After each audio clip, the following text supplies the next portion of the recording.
All right, wait for a couple more people to get in here. Y'all are going to have to forgive me. This is the first time I've done a live on this show, so we will see how it goes. But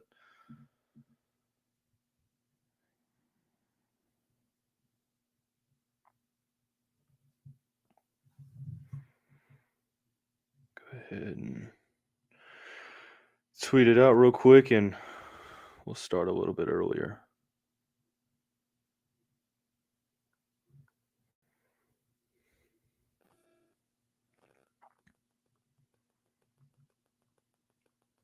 All right.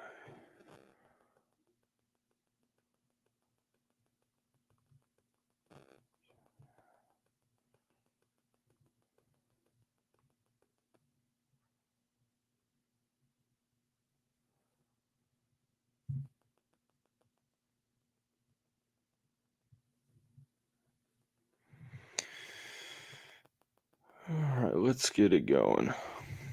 Should be able to.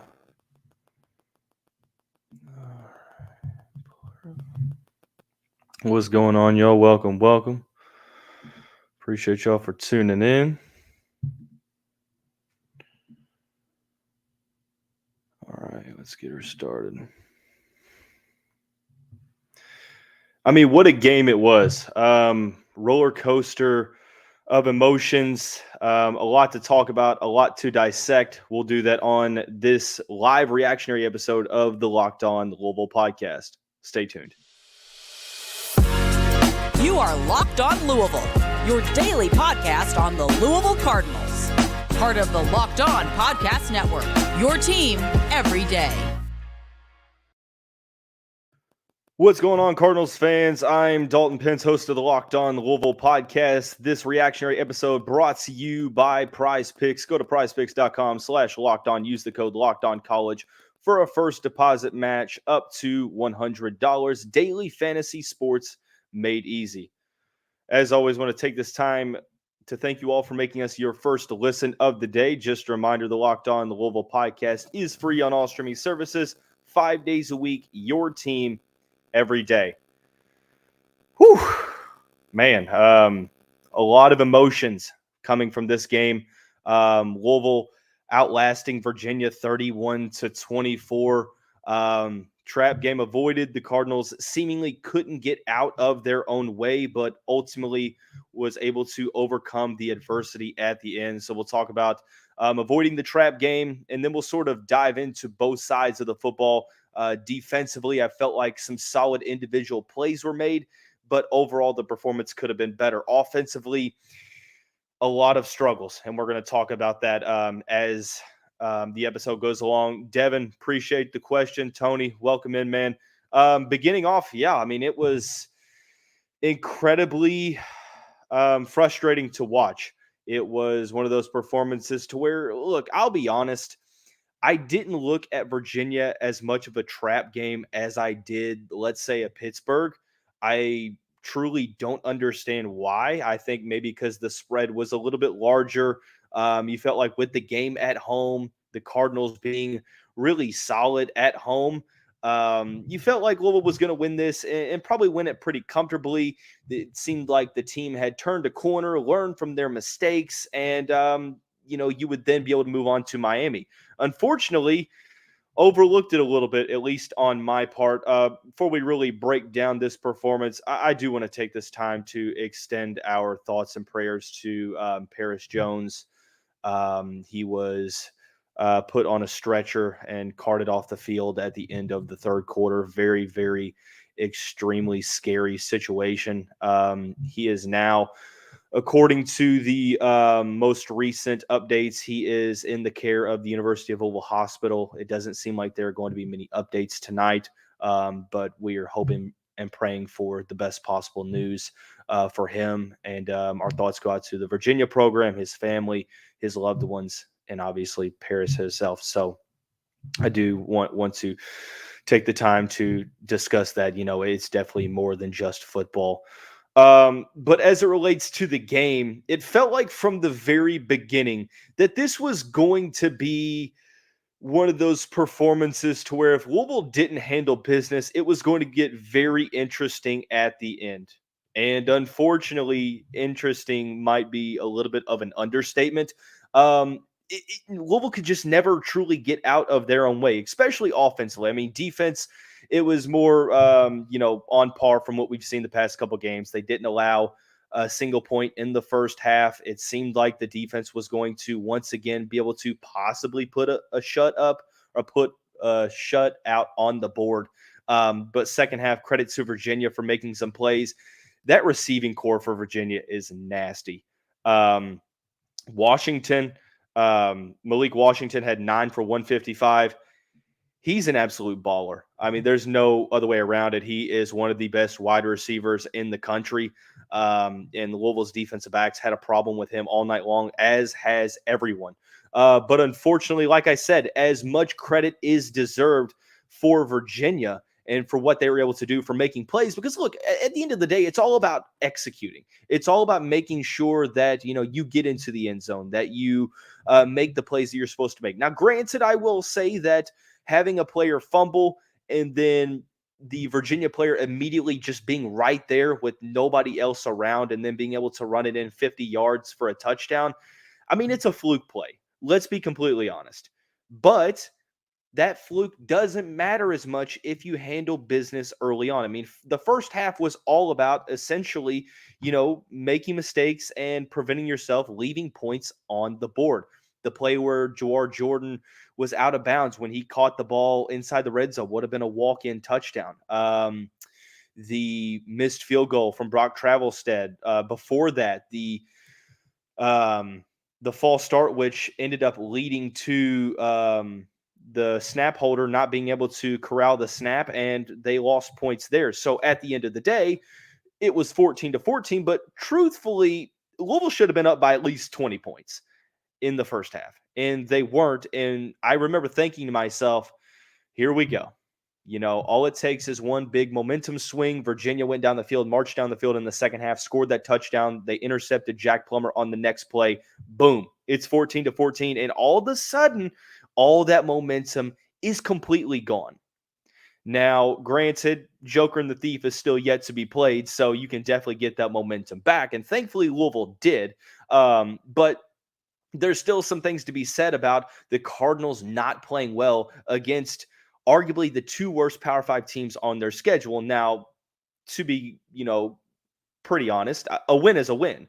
And that's truly the only thing that matters at the end of the day. I mean, the performance was completely far from perfect, and we're definitely going to break that down. But look, it's one of those situations to where sometimes teams just have bad games. And what really is a true measuring stick of how good a team is, or potentially how great a team is how they handled that adversity. Louisville went down 21-14, and they could have crumbled. They truthfully could have crumbled. Thankfully, there were some big plays. The Mari Huggins-Bruce touchdown pass, Isaac Guerendo, what a performance he had. I sent a tweet out after that touchdown run that literally says, I'm going to name my firstborn son Isaac. Absolutely fantastic performance from him in limited action. We're going to talk about in the next segment why Isaac Guerendo needs to get more opportunities. I understand that it's hard to do that when you have a Jawar Jordan in your backfield, but it was obvious that Jordan was battling that hamstring issue, looked a step slower. Not to say that he's slow by any means, but definitely didn't have that explosiveness. Still almost put up 100 yards. So that just goes to show you how good he is. But the moral of the story is the silver lining, a win is a win. And that's truthfully all that matters, right? Granted, we're going to spend the next week discussing, okay, what went wrong? How do you prevent that moving forward? How do you bounce back and put a better performance up against Miami? I'm not truly worried as much. There is one thing on the offensive end that gives me a little bit of concern that we're going to talk about. But this team has shown that they can beat Notre Dame by double digits. They can shut out Duke. They can shut out Virginia Tech. They can win some big games. So I'm not necessarily truthfully all that concerned with this team. I think that it was a pretty uninspiring performance, but at the end of the day, you live and learn. We're going to talk about. Let's start with the offensive side of the ball. We will discuss that here momentarily after we talk about our friends and one of the title sponsors of the show, Jase Medical. Look, if you're a fan of the show, we spend a lot of time talking together, you and I. We get fired up together on wins and losses, who starts, who sits. I'm thankful for that connection we have. And today I want our chat to be a little bit more personal. Obviously, a lot going wrong in the world today. The Jase case provides 5 life-saving antibiotics for emergency use. Don't get caught unprepared. Everyone should be empowered to care for themselves and their loved ones during the unexpected. Jase handles everything from online evaluation to licensed pharmacy medication delivery, ongoing consultation, and care. So if you or someone you love would like to get some peace of mind by having a yearly supply, go to jasemedical.com to see if it's offered for you. Remember to use the promo code Locked On for $20 off of your first purchase. Okay, moving right on along. Let's get a little bit more analytical about this performance. First off, I want to give a shout out to everyone in the comments. I'm going to try to answer a lot of these questions. There's a lot of questions about Jack Plummer. Offensively speaking, it was a performance to forget. Greg says Jack was due to throw an interception, and unfortunately, it was a pick six. Continuing to go along. I don't think Jack is our best option. I feel like Jeff is playing Jack because he feels he owes him something. I'm hoping my feelings are wrong. And then if you ask me, yes, Plummer has been a major problem, but imagine if we didn't get a quarterback in the transfer portal, etc. My thoughts on this. Personally, we know the offensive identity of this Louisville team. It's running the football, setting the tone on the ground, and everything else plays off of that. The one concern that I have for this team moving forward is I feel like Virginia might have laid the blueprint out for how to sort of neutralize this Louisville offense. It is stacking the box, forcing Louisville to throw the football and make Jack Plummer beat you through the air. And I think that, personally, I don't think that all of this is on Plummer. Of course, there were a couple throws that he probably wish he could have had back, a couple to Chris Bell. There was a post route in the first half that would have been a touchdown, etc. It just looked like he was very hesitant on some of the reads that he was making, and it forced him to delay the throws and sort of cut out the time of opportunity to hit some of those receivers. So personally, we can complain about Jack Plummer all we want. I think that the personal opinion on this is that it's on everyone. I felt like the offensive line didn't do a great job of opening up running opportunities. Yes, Lawson, this is live for the first time on the Locked On Louisville podcast. I was like, I'm going to record this. Just kidding. I'm going to go live, and we're going to get some comments and allow this to be a true reaction podcast. But I felt like the rushing attack was neutralized, and it sort of made the offense a little bit one-dimensional. Now, granted, you look at the statistics, and you had 2 running backs with over 90 yards rushing the football, but granted, one of those was on a 73-yard touchdown run. The other, Jawar Jordan, pretty much half of those rushing yards came on 1 carry. Now, I will say this to Louisville's behalf.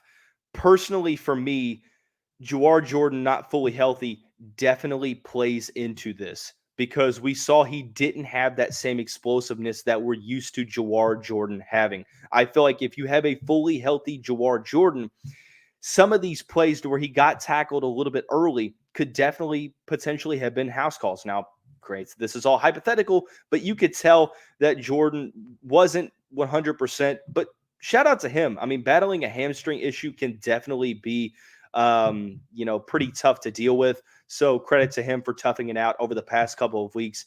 But if this game taught me anything offensively, is that Isaac Guerendo needs to be more of a focal point for this team. This is the second straight week to where he has put this team on his back and found the end zone. Last week, it was pretty much stress-free. They didn't shut out Virginia Tech. They held them to 3 points. But Guerendo had 3 touchdowns.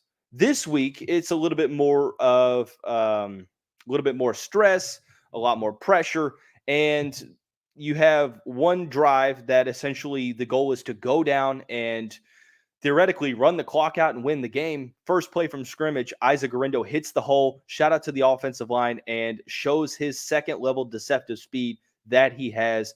And I think that, I talked to a couple people in group chats, whether it be the Discord chat, whether it be the CSZ support chat.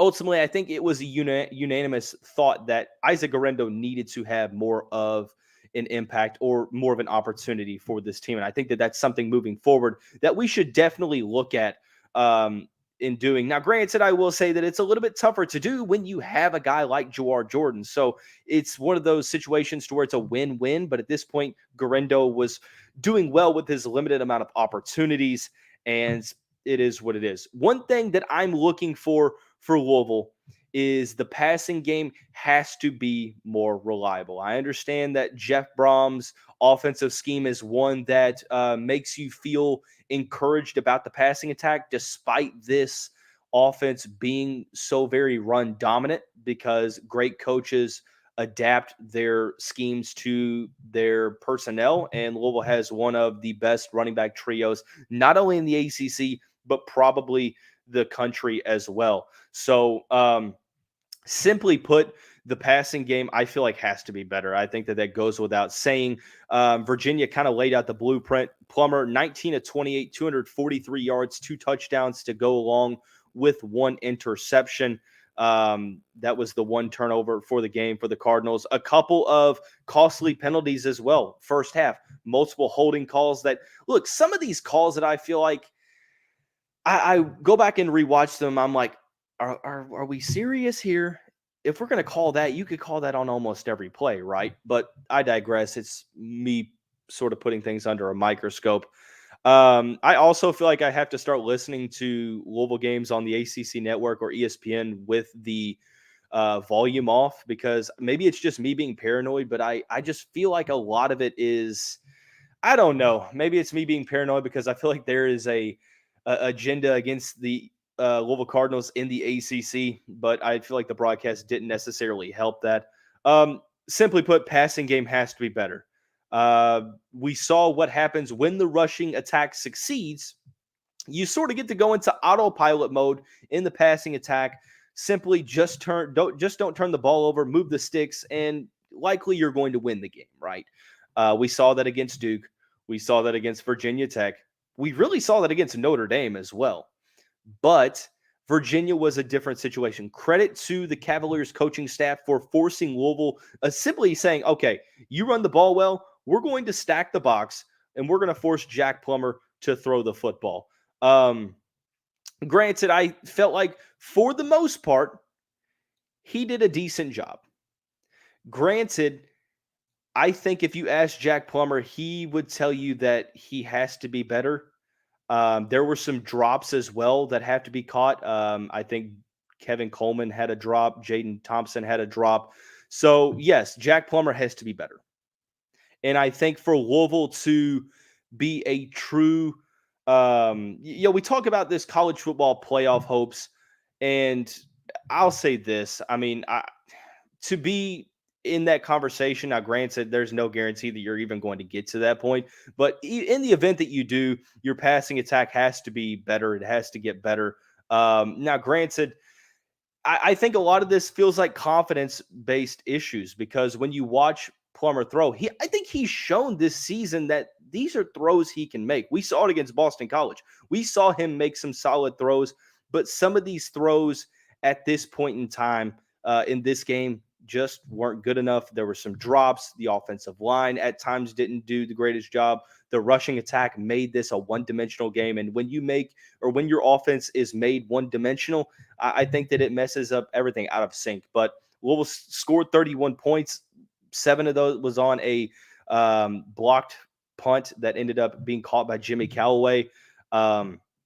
Look, I'm not saying that this was the greatest performance. Virginia is not your traditional 2-17. They have lost 4 games by less than a touchdown. They beat North Carolina in Chapel Hill. They have nothing to lose. This is a true trap game, and I feel like the Cardinals overcame their mistakes to win this game, and that's what matters at the end of the day. Leave your thoughts on this. I do want to hear your all's thoughts on the game. Shout out to everybody in the comment section. I do hope to do some more lives as the season keeps going. Obviously, there's only 2 games left, but I think it's a confidence issue with Plummer.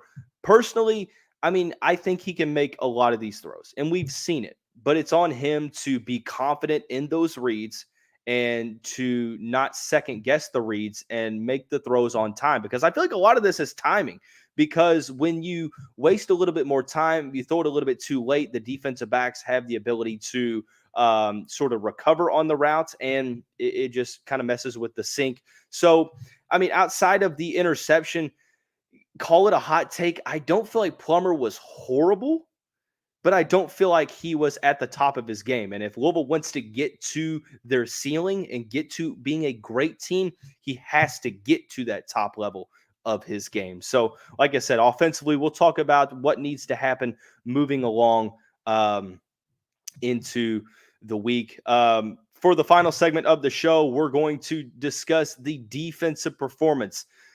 It was led by some notable individual plays, but for the most part, I felt like Virginia did what it wanted to do against the Cardinals. And we'll discuss what I mean by that here in a moment as we talk about our friends and the title sponsor of the show, PrizePicks. Sports betting is legal in Kentucky now. You need to utilize PrizePicks. It's the largest daily fantasy sports platform in North America, the easiest and most exciting way to play DFS.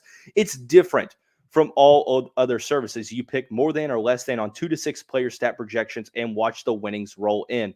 For me, with basketball, you can pick combo projections. So you can cross-platform NBA players with NFL players in the same special. So I think that that's the big thing for me. It even offers a reboot policy so that your entries stay in play even if one of your players gets injured.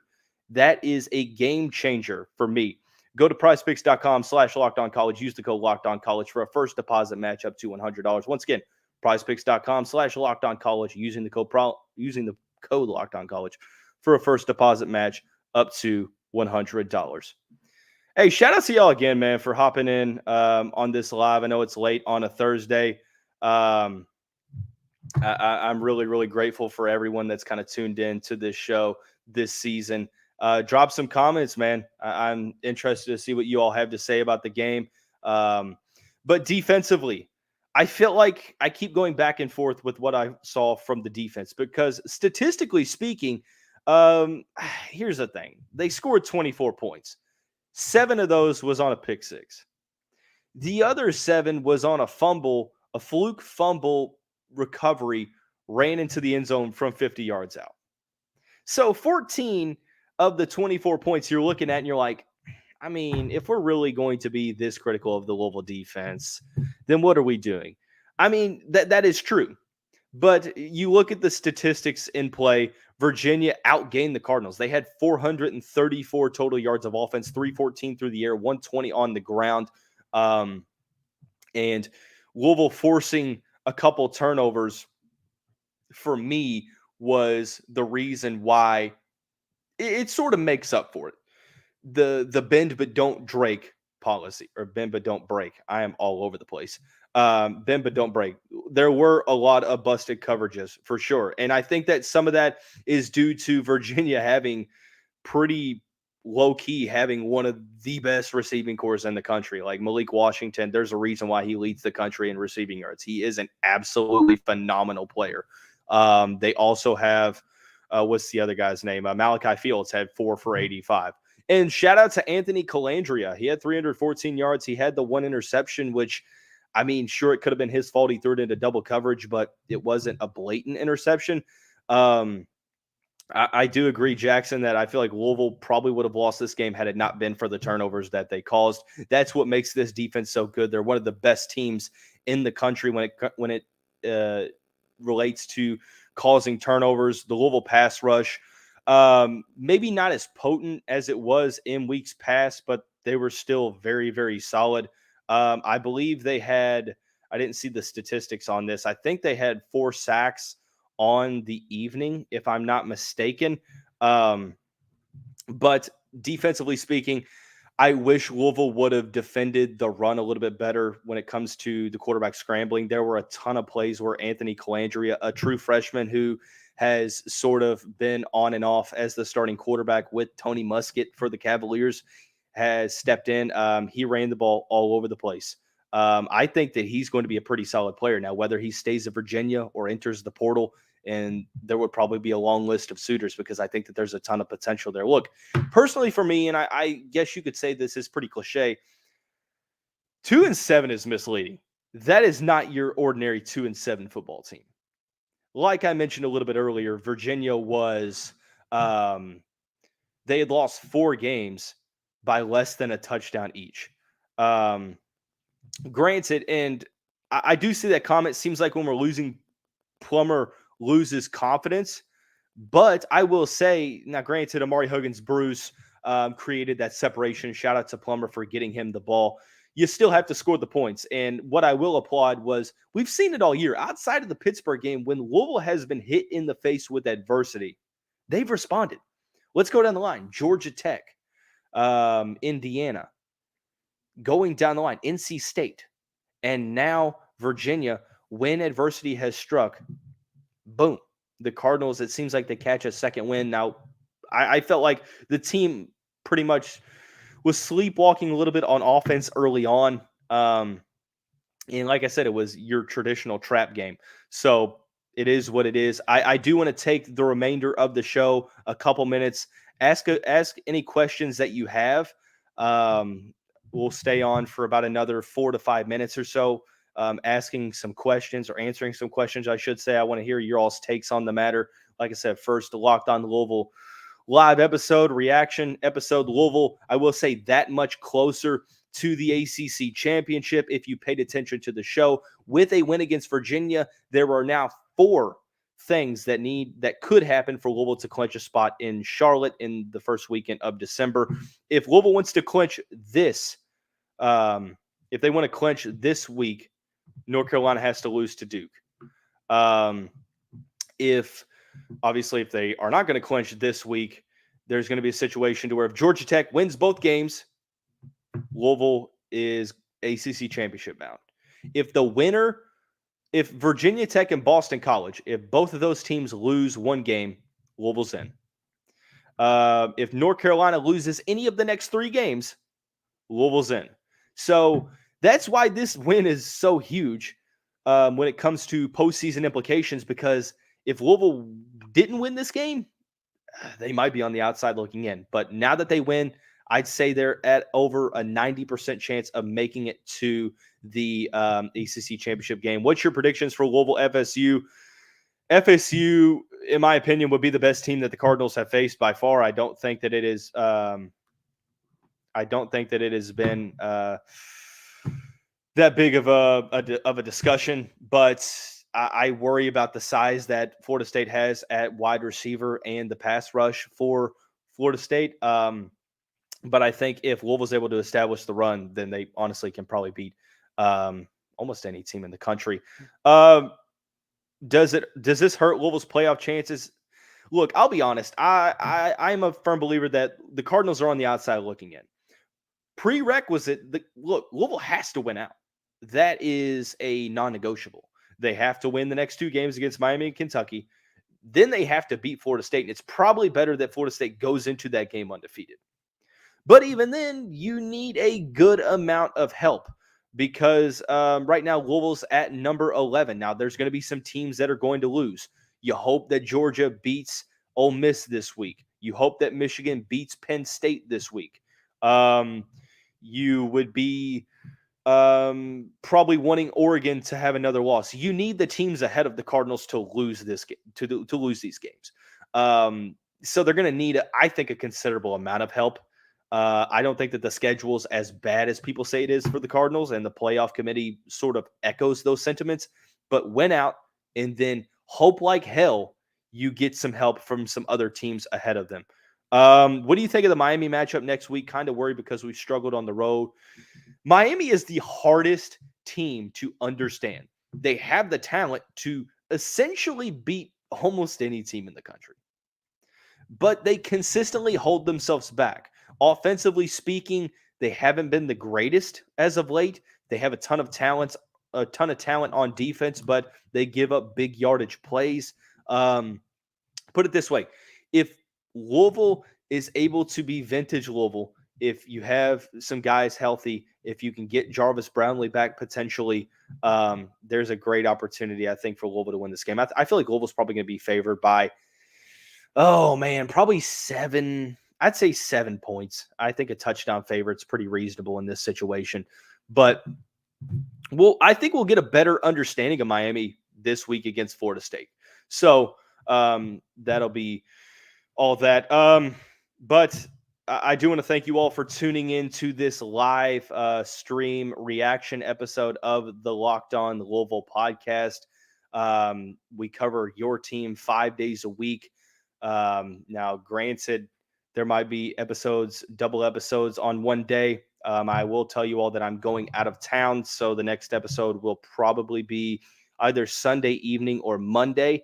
And we'll continue to dive a little bit more into the Virginia game. We'll talk Louisville recruiting. We'll talk some basketball talk. Both men and women's basketball play this weekend. But nonetheless, throw them L's up, man. I'm telling you, it's a good time to be a Louisville Cardinal. Let's just leave it at that, man. L's up. We'll see y'all back here really soon. Go Cards.